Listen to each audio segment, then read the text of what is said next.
Den her kender mange, men der er måske endnu flere, der kender forgængeren Tiki,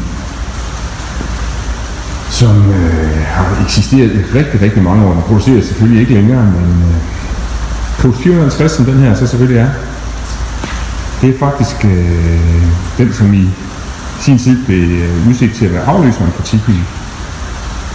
En sødygtig turkajak, 4,5 meter lang. Alle, stort set uden undtagelse, kan holde balancen i sådan en fætter her uden problemer. Nu skal jeg så sige, at den her det er sådan lidt specielt i Carbon Kevlar. Dem vil man ikke se mange af. Meget bekendt så findes der faktisk kun den ene. Fed kajak. Og utrolig nemt at smide op på taget af bilen, hvis man sådan selv er afsted.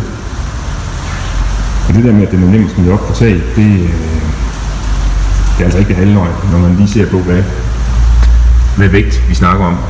10,7. Der kan selv den med de tyndeste arme også være med. Så det er måske værd at overveje. Ja.